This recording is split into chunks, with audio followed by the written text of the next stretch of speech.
Hey, economics students, Mr. Stone here. I'm recording at my desk in my room with my new webcam they just put in. So a little bit different. So I'm going to be looking back and forth from the screen to the camera, and you can probably see my screen. In a Zoom meeting earlier today, Mr. Nuremberg was real excited because he could see himself on my screen while we were Zooming. So I'm going to see how this works. I'm also ad-libbing or extemporizing my announcement here of the video.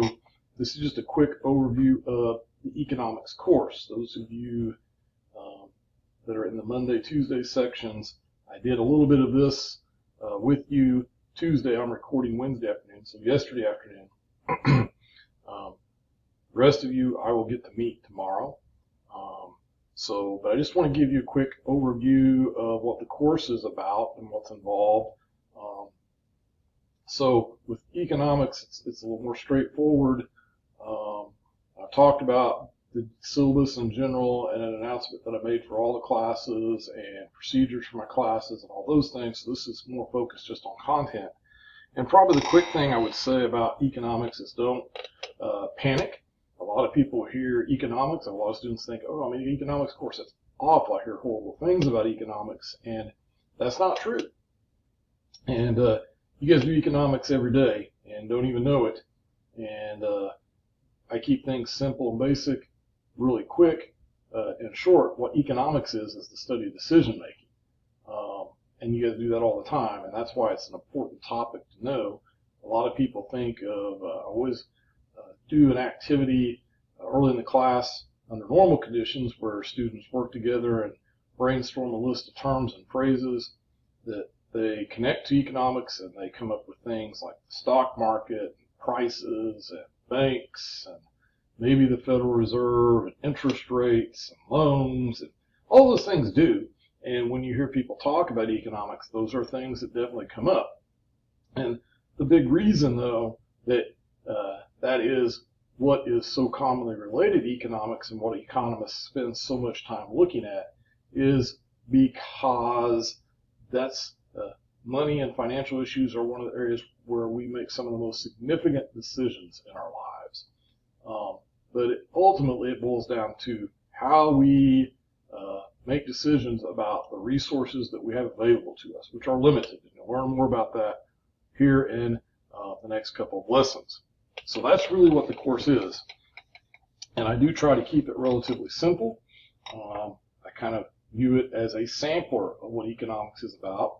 And hopefully, what will happen is that you'll walk out of here wanting to learn more about economics and finding it more interesting than you thought.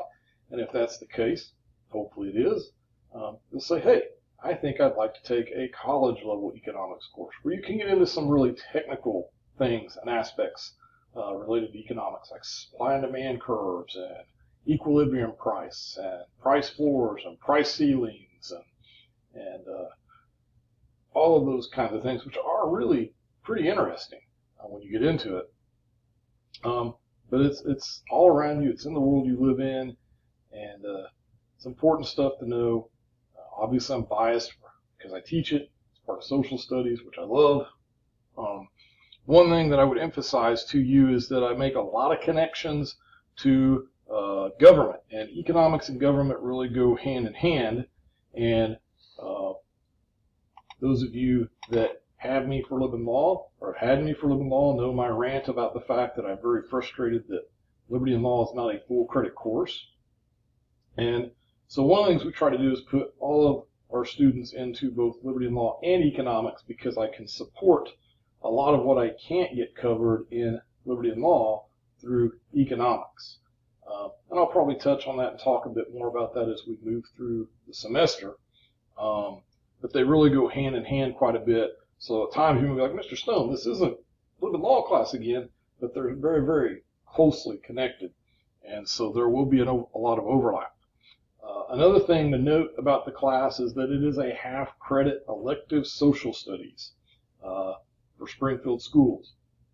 And Springfield schools, in order to graduate, you need to have 3 full credits of social studies. I think I went over this in one of my earlier videos, but just to run back through it, you have to have a full credit of American history. Most people in Springfield take that their freshman year. You have to have a full credit of world history. Most people complete that their sophomore year. And then you have to have a half credit of liberty and law, American government. Some of you are in that with me right now. If you're not, if you haven't taken it, you will have to take that before you graduate. It is required that you have an American Government Constitution course. And then, so that gets you to 2.5 credits. And then you have to have a half elective credit. And there are a bunch of elective credits available in the social studies curriculum. And we teach most of them here. I teach most of them. Economics is one of those half electives. There's also Civil War, African American Studies, Holocaust, Asian Studies, Geography, Sociology. And so there's a lot of options. But again, like I said, we try to put everybody into living law and economics together. And some of you may be, well, why are we taking more than we need in social studies courses? Well, there's a couple reasons that that could happen. One, it could be that you just need a general elective to get to your high school graduation total of 25 credits. And I'd have to look, but I think if you go into New Horizons and look up the required credits for like X number of math, X number of science, X number of English, that totals up to like 21, 22 credits. So there's like 3 to 4, maybe even more than that, what are called just elective credits. A lot of people get those through social studies classes. That's particularly true in our program because we don't have a way to offer those in other ways. So a lot of you may be stuck with me for more than just liberty and law and economics.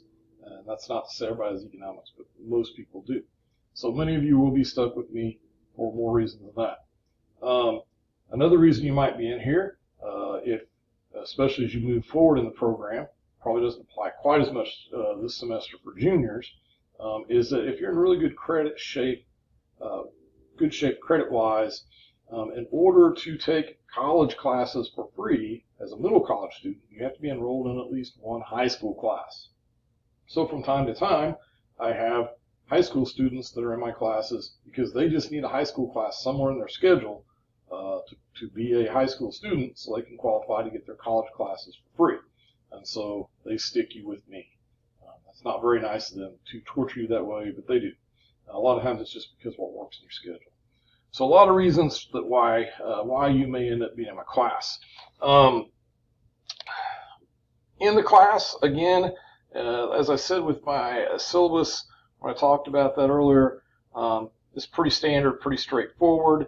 The grading skills, a traditional 90, 80, 70 ABC with the pluses and minuses built in. In regards to materials for the course, there is a textbook, an online textbook that the district uses with the course. One of the cool things about middle college is we get a little more leeway than the traditional high schools.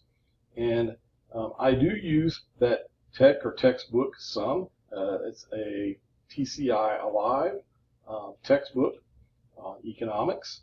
And it has some good stuff in it. I utilize some things from that. But I also integrate material from a lot of other resources. I feel like that makes the class more engaging and more interesting for you, and that you get more out of it that way. So we will use some other resources. All of those will be linked and easily accessible from your OTC Canvas pages. And if you run into problems, let me know, and I'll work with you on that. But it's all going to be easily available through there. And we will not be using your Springfield Schools Canvas pages in the class. And that's how you get to the tech book. But I do have a workaround with that. I'm able to print PDFs of what I want from the textbook, and I just upload those into your OTC Canvas. There's some features that go with the tech book that you won't be able to utilize, but that's not a big deal. We'll make it work for our purposes. And then also, I will try to incorporate, and I do this in all my classes because I think it's a big part of social studies. It's a big reason why we do social studies. It's current events. Some of you may be going, oh no. And I think I talked about this in an earlier video, just in general, the general overview video for the syllabus. But it's about making connections to the world we live in and seeing how this connects.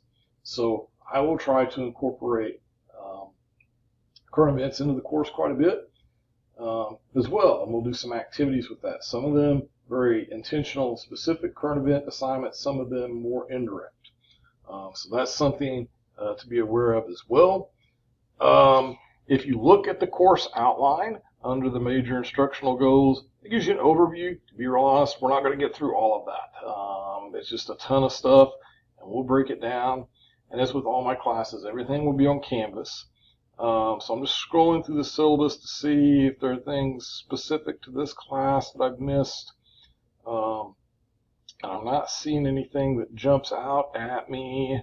I did have a thought pop into my head just a moment ago, and now I've lost that. So, oh man, it's going to drive me nuts. What was it that I was thinking of? There are not necessarily any materials that you need to bring. I did mention in class, to those of you that have me, earbuds are always recommended, especially so now because there's a lot of videos and things that we'll watch. And since we're in the room together, having earbuds makes it a little bit less disruptive for others. If you don't have them, turn them down. But we do have those available for you. And really, I think that at least gives you some sense of what economics is about. We'll be doing some things out the gate pretty quick next week. And actually, I am going to start putting up the materials and resources and assignments for next week, possibly as soon as later on the day, today being Wednesday. So you can go ahead and start working on that if you want to, if it gets up, if you've already taken care of this week's stuff. And I hope you guys find the class enjoyable and exciting. Like I said, I know a lot of people hear horror stories about how awful economics courses are. And it's really interesting, exciting stuff. It's the everyday world that we live in. And my hope in all my classes is that students walk out with more questions than they had when they walked in. Because as I said before, what that means is that means you're thinking. And that's what I want to happen in this class. And if you're asking questions, that means you want to know answers. Hopefully that means you're going to go looking for those. The learning does not end in the classroom. And hopefully, like I said, you pursue other classes. So I'm excited about the semester ahead. I do apologize because time is just running out on me, and I just decided to forego typing up the outline and just kind of wing this, so it's a little more haphazard. Please pardon that. And if you need something typed up, let me know, and I'll work that out with you. So looking forward to an exciting semester of economics.